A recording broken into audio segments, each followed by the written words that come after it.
Hey guys, welcome back to the mill this morning. It's a beautiful Monday morning. Don't have my coat on, that's a good thing. We were talking about the benefits, pitfalls, you know, the good, bad, and ugly, whatever, of aging your logs. So we got different species up here today. Poplar, we're going to talk about. We'll be back in just a minute.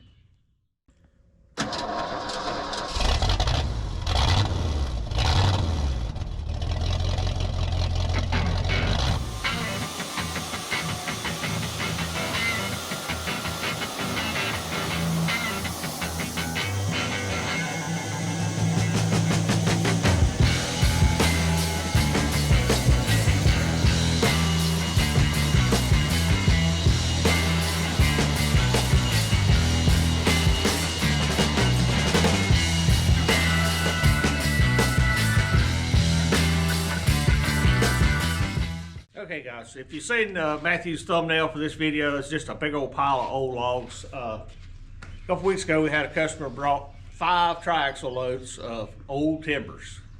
I don't know how long they've been down, but in excess of a year. Last week we sawed up all the oak. It's all over here ready to go. This week we got this last pile we're going to work our way through. I know for a fact that it's got poplar, sweet gum, hickory, maple, pine, and a couple pieces of ash, and we may find some surprises beyond that.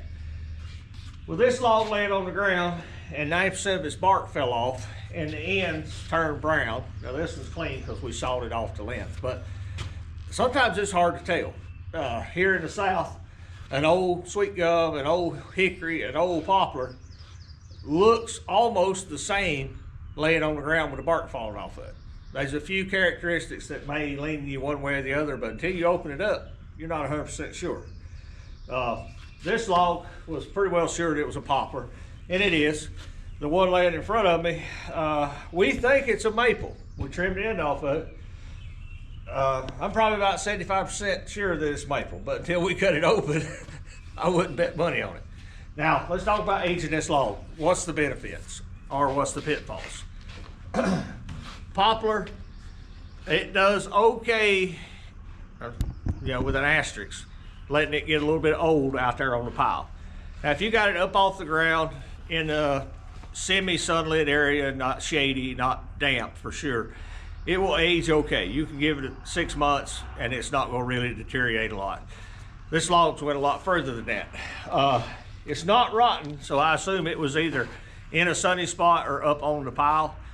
Now what it has done, it has grown some colors. This log wasn't this color when it was cut. It was green. It was anywhere from white to light green to dark green. But if Matthew gets the camera close,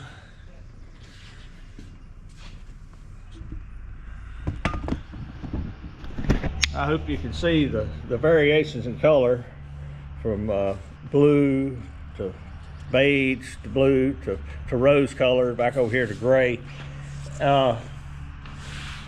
It's not rainbow by any means, but it has color.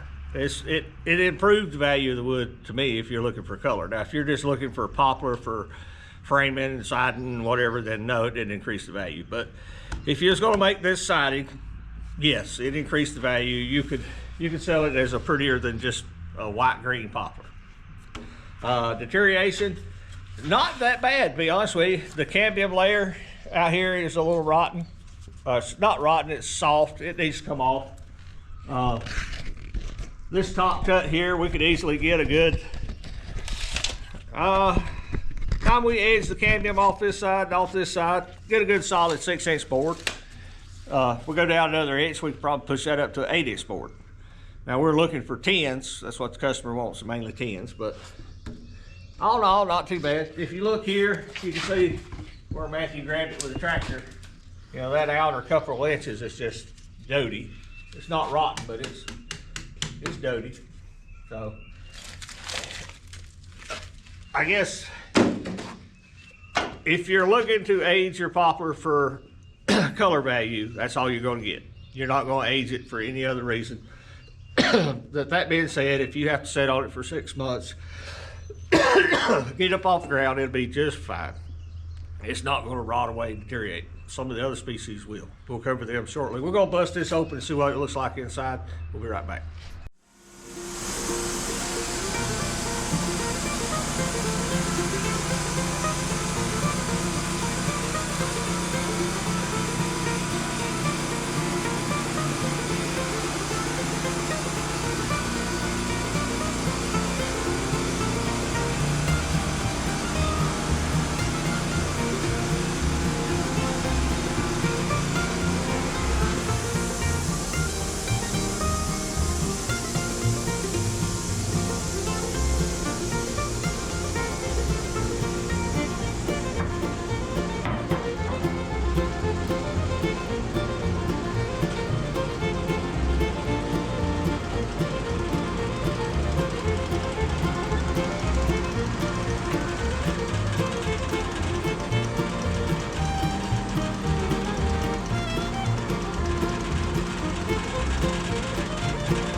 Okay, guys, welcome back. If you're still watching, we greatly appreciate it. We're going to wrap this up. We saw two good sized poplar logs. They were 14, 16 inches on the small end. If they had been smaller, we'd have had a lot more waste. The goal of this video is it beneficial to age your poplar? No, with an asterisk. No, it's not going to get any better structurally. It may gain some color.